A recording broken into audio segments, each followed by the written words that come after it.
pada pertemuan kali ini kita akan membahas mengenai kontrol dalam suatu organisasi. Mengapa kita harus mempelajari kontrol dalam internal audit? Karena seperti yang kita ketahui di pertemuan sebelumnya, bahwa auditor internal itu tidak hanya mengaudit mengenai laporan keuangan seperti external audit, tapi auditor internal itu dia harus bisa memeriksa semua bagian di suatu organisasi, di suatu perusahaan, baik dari sisi operasinya, produksinya, personalianya, pokoknya seluruh bagian dari suatu perusahaan, internal audit itu harus paham. Dan oleh karena itu kan internal audit tidak dapat menguasai semua bidang dalam suatu perusahaan, tetapi internal audit dapat mengevaluasi sistem kontrolnya. Nah, menurut standar 2120 mengenai kontrol, kegiatan audit internal itu haruslah membantu organisasi menerapkan kontrol yang efektif dengan mengevaluasi efektivitas dan efisiensi serta mendorong perbaikan yang terus-menerus. Gitu.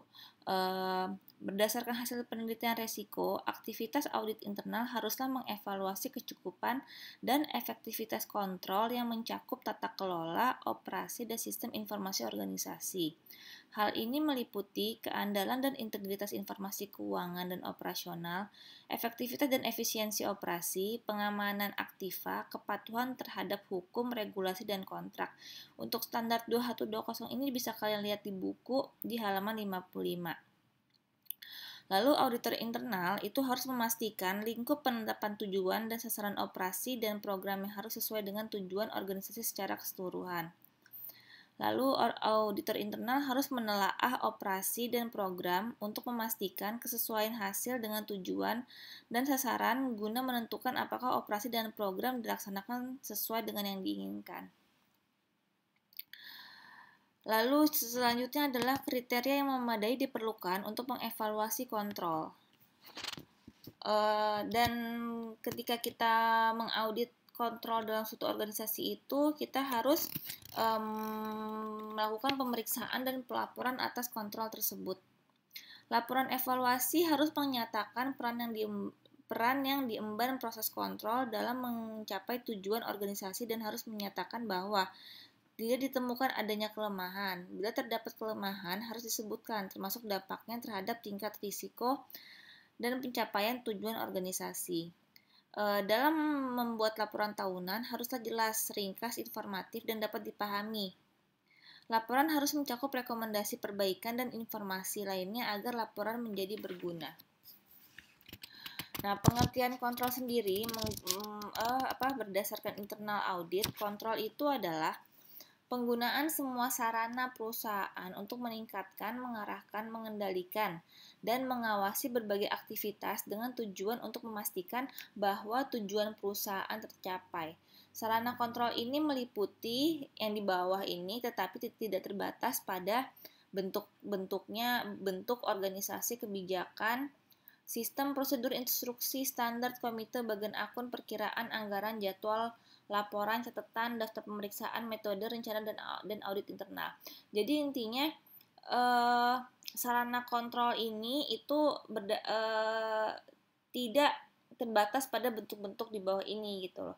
Karena kan tiap perusahaan pasti kan mempunyai sistem operasi yang berbeda, mempunyai perkiraan yang berbeda. Jadi nanti untuk mengaudit kontrol ini disesuaikan dengan kondisi perusahaan.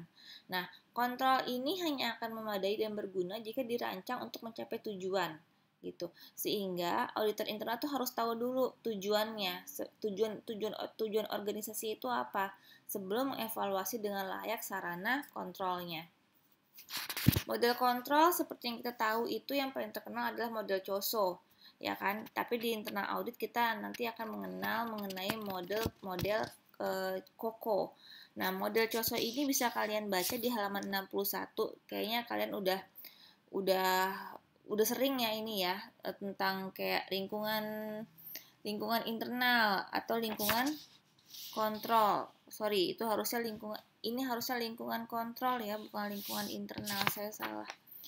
Oke, lingkungan kontrol ini apa sih gitu? Komponen ini meliputi sikap manajemen di semua tingkatan terhadap operasi secara umum dan konsep kontrol secara khusus. Hal ini mencakup etika, kompetensi, serta integritas dan kepentingan terhadap kesejahteraan organisasi. Lalu kita harus menentukan resikonya. Komponen ini telah menjadi bagian dari aktivitas audit internal yang terus berkembang. Jadi penentuan resiko ini mencakup penentuan resiko di semua aspek organisasi dan penentuan kekuatan organisasi melalui evaluasi resiko. Lalu yang ketiga adalah aktivitas kontrol. Komponen ini mencakup aktivitas yang dulunya dikaitkan dengan konsep kontrol internal. Aktivitas ini meliputi persetujuan, tanggung jawab, dan kewenangan pemisahan tugas, pendokumentasian, rekonsiliasi. Yang keempat adalah informasi dan komunikasi. Manajemen itu tidak dapat berfungsi tanpa informasi. Komunikasi informasi tentang operasi kontrol internal memberikan substansi yang dapat digunakan manajemen untuk mengevaluasi efektivitas kontrol dan untuk mengelola operasinya. Dan yang terakhir adalah pengawasan. Pengawasan merupakan evaluasi rasional yang dinamis atas informasi yang diberikan pada komunikasi informasi untuk tujuan manajemen kontrol. Model COSO ini nanti akan kita bahas lebih lanjut itu di pertemuan ketiga. Lalu ada lagi model yang baru untuk di internal audit adalah model COCO. Nah, model COCO ini itu di sini tuh ada 20 kriteria, bisa kalian baca di halaman 63 sampai 64 ya. Jadi intinya adalah model COCO ini mencakup 4 komponen, yaitu tujuan dari organisasi. Jadi tujuan organisasi itu harus ditetapkan dan dikomunikasikan. Lalu komitmen. Jadi ini harus ada komitmen atau kebijakan yang ditetapkan dan dikomunikasikan dan dilaksanakan di organisasi. Lalu kemampuan, jadi karyawannya itu tuh harus mempunyai kemampuan gitu dan keahlian yang diperlukan untuk mencapai tujuan organisasi. Dan yang keempat adalah pengawasan dan pembelajaran.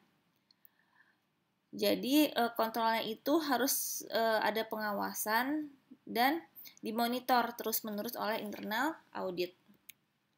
Nah, macam-macam kontrol sendiri itu ada 3, ya kan? Kontrol preventif, kontrol detektif, dan kontrol korektif.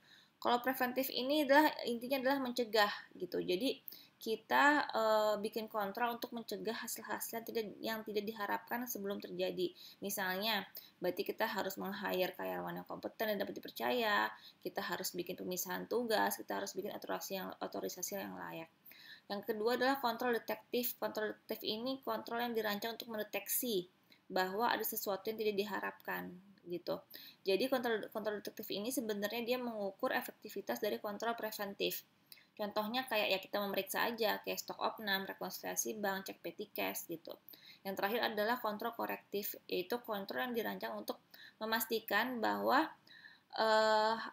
terdapat hal tindakan korektif diambil untuk memperbaiki hal yang tidak diharapkan atau memastikan bahwa hal tersebut tidak terjadi lagi. Semua kontrol detektif itu nggak akan ada gunanya kalau misalnya ada kelemahan atau ada masalah itu tidak diperbaiki atau dianggap tidak masalah bila kesalahannya terulang. Nah, sistem kontrol gitu. Sistem kontrol ini mempunyai 4 elemen ya. Jadi pertama itu adalah perusahaan harus menetapkan tujuan dari suatu organisasi.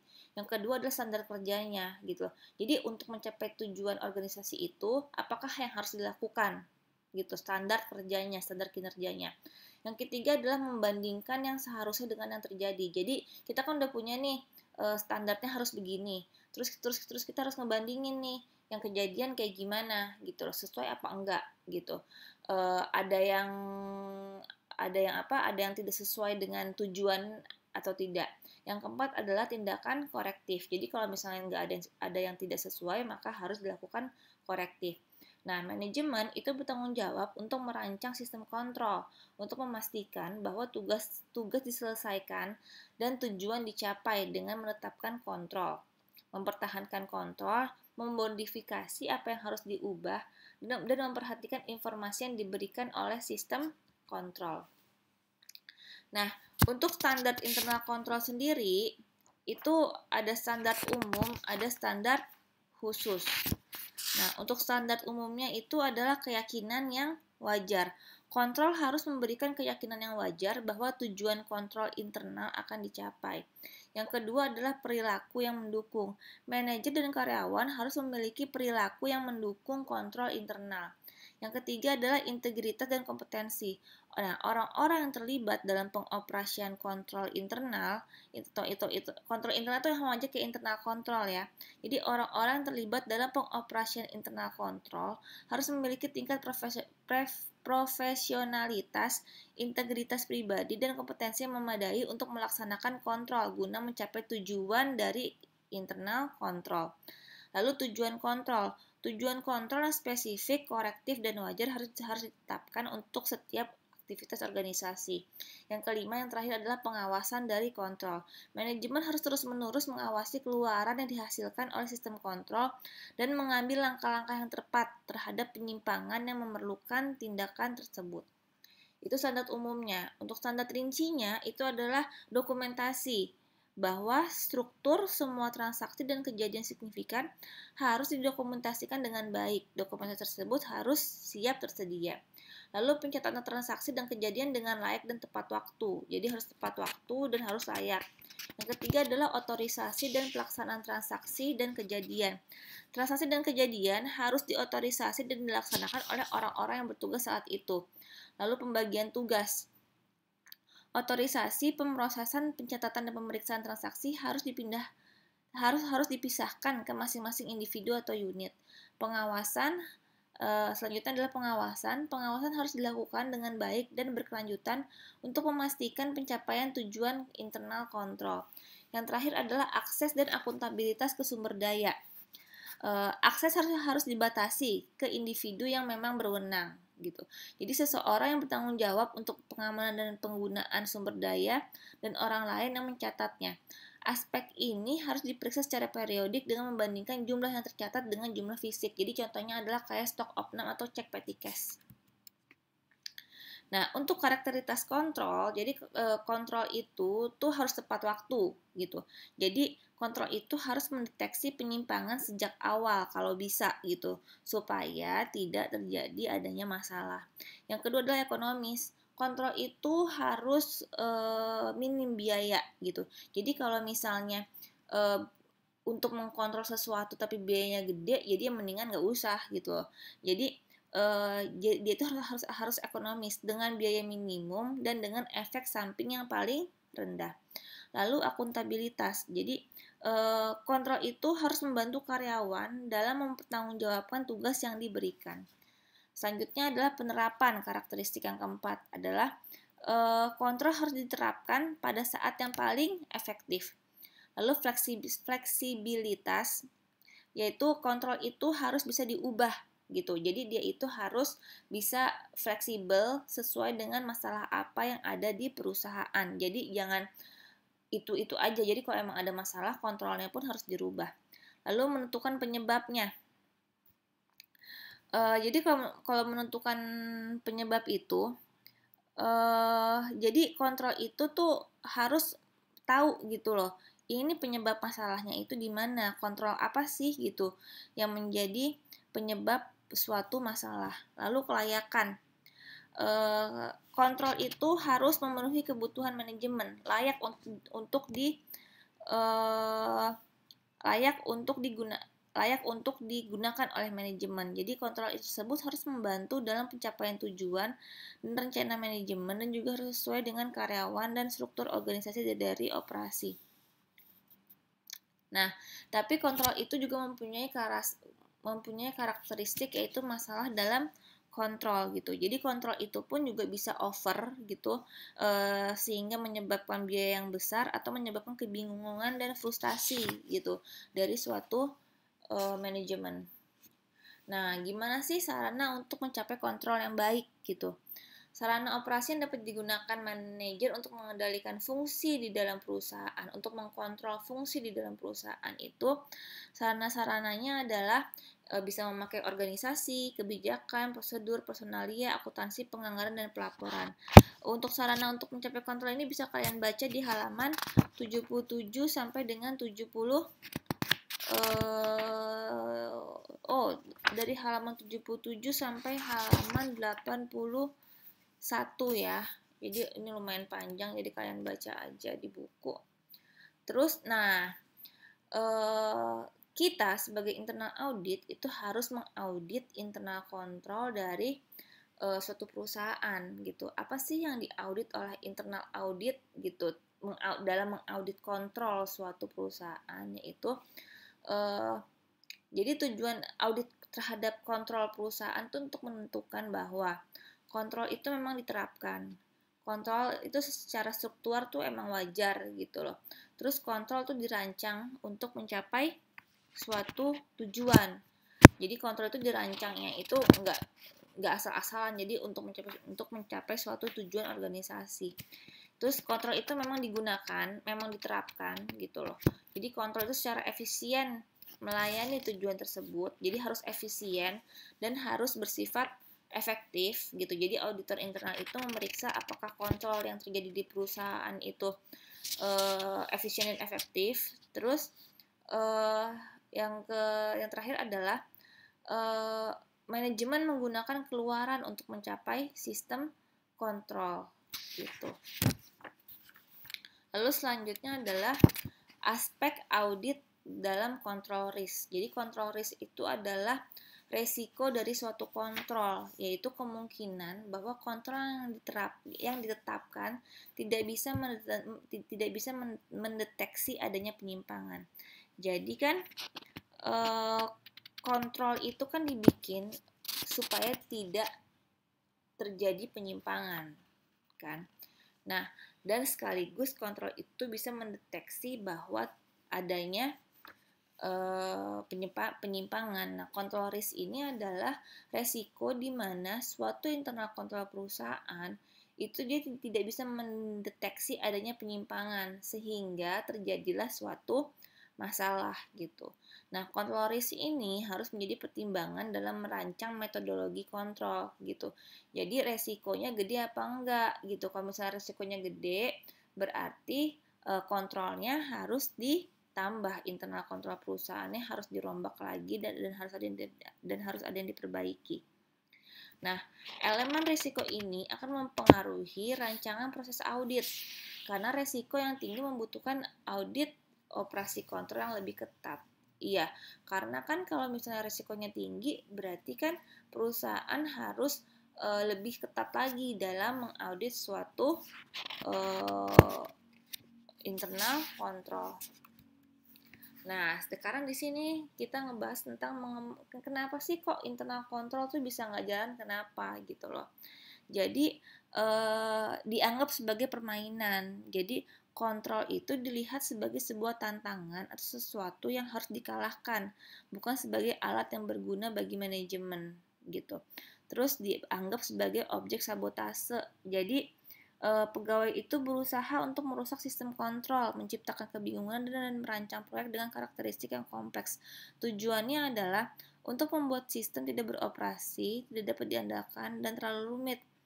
Atau seseorang bahkan dapat mengabaikan keseluruhan sistem. Terus informasi yang tidak akurat. Manajer itu memanipulasi informasi untuk membuat dirinya atau unitnya kelihatan lebih baik, atau menciptakan data yang salah sehingga kontrol tidak beroperasi. Lalu, ilusi kontrol. Manajer memberikan kesan bahwa sistem kontrol memang berfungsi, padahal sistemnya tersebut itu diabaikan atau disalahartikan. Nah, masalah-masalah ini sebenarnya itu adalah terjadi karena gabungan dari proses teknis, perilaku, dan administratif seperti perbedaan pribadi gitu. Jadi ya emang manajernya aja nggak mau, mungkin dia melakukan suatu kecurangan, jadi dia nggak mau adanya kontrol. Terus kontrol yang berlebihan, jadi karyawan tuh kayak ngerasa kontrol terlalu berlebihan aja gitu loh. Makanya diabaikan oleh para karyawan. Terus tujuan yang saling bertentangan. Jadi tujuan dari si internal kontrol itu tidak sesuai dengan atau tidak selaras dengan tujuannya si manajer gitu. Terus dampak terhadap kekuatan dan status dan penekanan yang salah pada sistem kontrol gitu. Nah, penyebab-penyebabnya apa gitu? Penyebab-penyebabnya adalah sifat yang apati. Jadi pegawai yang mengoperasikan sistem tidak berminat atau cenderung tidak berhati-hati untuk memastikan bahwa sistem berfungsi sesuai dengan yang diinginkan. Terus letih, pengoperasian sistem menyebabkan keletihan dan tidak tersedianya waktu istirahat atau penyederhanaan sistem gitu. Penolakan dari eksekutif, jadi manajernya ini memperbolehkan pengabaian sistem untuk kepentingan organisasi atau pribadi. Nah, penolakan seperti ini merusak kredibilitas bukan hanya pada sistem, tapi pada semua sistem kontrol yang ditetapkan. Terus kompleksitas sistem kontrol terlalu rumit sehingga karyawan tidak bisa menguasainya. Komunikasi, terus operasi kontrol tidak dikomunikasikan dengan baik ke orang-orang yang ditugaskan sebagai operator kontrol. Lalu aspek efisiensi. Jadi si karyawan itu memandang kontrol sebagai hambatan terhadap operasi yang efisien dan tidak ada informasi mengenai nilai penting kontrol terhadap kebaikan organisasi, maka kontrol tersebut diubah atau dihilangkan. Nah, daftar aspek disfungsional dari operasi kontrol harus dijadikan alat pengecekan bagi auditor yang ingin menelaah sistem kontrol. Oke, sekian untuk pertemuan kali ini kita membahas tentang kontrol. Untuk pertemuan selanjutnya kita akan membahas lebih dalam mengenai metode internal kontrol COSO. Sekian dari saya. Assalamualaikum warahmatullahi wabarakatuh.